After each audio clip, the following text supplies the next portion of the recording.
Valentine's Day is ridiculous. You try in an act of either desperation or ardor, or both, to win over the person who you've been holding your affections for. Whether you've been hiding these affections successfully or not doesn't really matter, since, when it comes to the actual date of Valentine's Day, it's time to go big or go home.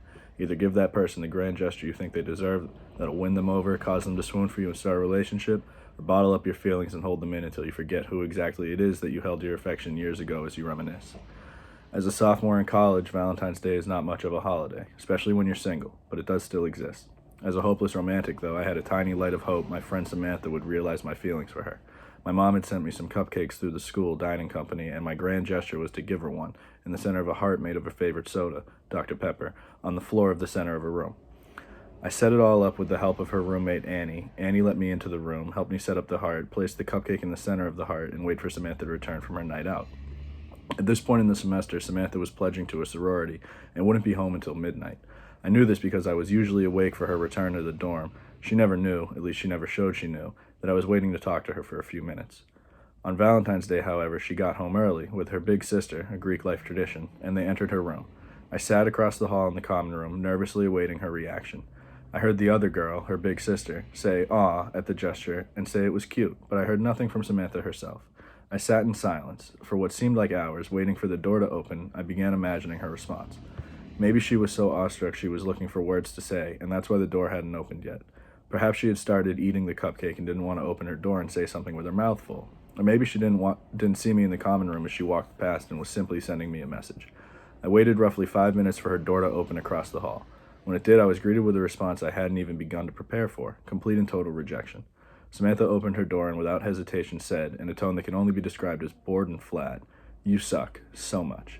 She then shut her door. I sat in complete silence, crushed by the weight of her declaration. I didn't know what to do. Do I go knock on her door, try to win her over by using my words in a cliche romantic monologue? Who am I, Jerry Maguire? You had me at hello? Something like that? I had no idea what to do.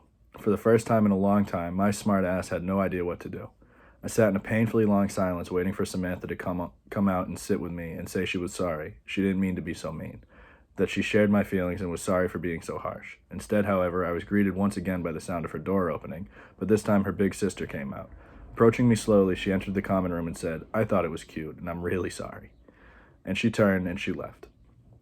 Crushed even more by this, I slowly began to pack my bag and accept the reality that I was facing a major rejection. As I packed my bag, slowly and methodically, I heard the door open one more time. Samantha, standing in her doorway with a powerful presence, had an intensity that I've never seen before or since. She waited for me to stop, acknowledging her presence in doing so, and listened to what she said. "You done being a little bitch?" Crush doesn't quite capture my emotions. I was demolished, obliterated, destroyed. I felt so small. I lost my breath and couldn't find any words to form a response. I left the common room in silence and went to my room. Embarrassed and feeling unvalued, I made plans with her roommate, Annie, to stay in and drink the night away tomorrow. Annie and I began the next night by staying in, taking shots. We agreed we wouldn't leave the dorm and wouldn't let the other embarrass themselves. Then we took a shot. We found that Samantha hadn't eaten the cupcake I had left her, so Annie, upset about her own relationship coming to a crumbling end, shoved it in her face and began to cry. We took another shot. At this point, we decided we needed to take it easy. She poured herself a glass of wine, and I poured myself a mug full of rum. Being that Annie lived with Samantha, I figured I could ask her if I had a snowball's chance in hell at making it with Samantha. Annie made me promise to not drink my mug in one big gulp if I told her. I promised. I promised. I was then told that Samantha had no romantic feelings toward me whatsoever. She never had, most likely never would. I, not knowing how to process this, proceeded to drink the entire mug.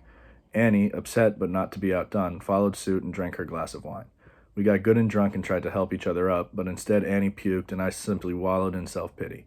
Annie told me how when Samantha came into her room and was upset, Annie had yelled at Samantha that she was sick of hearing her complain about not having anyone to love her, but here was someone so hard to give her what she wanted. When I was told this, I immediately understood. I might love Samantha, but Samantha doesn't want, feel, or need my love specifically. She wants love, yes. She wants to feel loved, yes, but not from me, and in pushing myself so blatantly towards her, I had embarrassed her in front of her new sorority sister, and more importantly, embarrassed her in her own room. That was her space, and I forever tainted it with the embarrassing memory. For myself, I felt embarrassed. For myself, I had embarrassed myself in the most overly cliche and romantic way. I put myself out there and only to get completely shut down. In that, I was completely self-conscious about how I should present myself to Samantha for weeks afterwards. I had no idea what to do, and after learning I had no chance of ever being with her, I felt embarrassed for even trying so hard in the first place. Due to this embarrassment, I proceeded to drink mug after mug after mug after mug until I fell into an embrace of self-pity and self-loathing. Once I woke up the next day, I realized the selfishness of my ways and the embarrassment I would now have to face every time I saw Samantha in the near future. I stumbled to breakfast with my friends and saw Samantha was nowhere to be found. Busy with school, sorority, and work, or all three, she was not going to be at lunch. I sent her a text asking her if she'd like to get lunch and received a cold and quick no. I explained I felt it best if I could just apologize so we could try to not lose our friendship. She never responded or to this day has acknowledged the message. Eventually, over time, Samantha and I became close friends again. To this day, however, we simply don't talk about that Valentine's Day. I think she doesn't because she knows that although it wasn't wrong of her to say no to the gesture, the way she said no was very mean and hurtful. I think I don't talk about it, however, because it's easier to let something go and move on if you simply ignore it and hope it goes away, to spare yourself the embarrassment of failing again.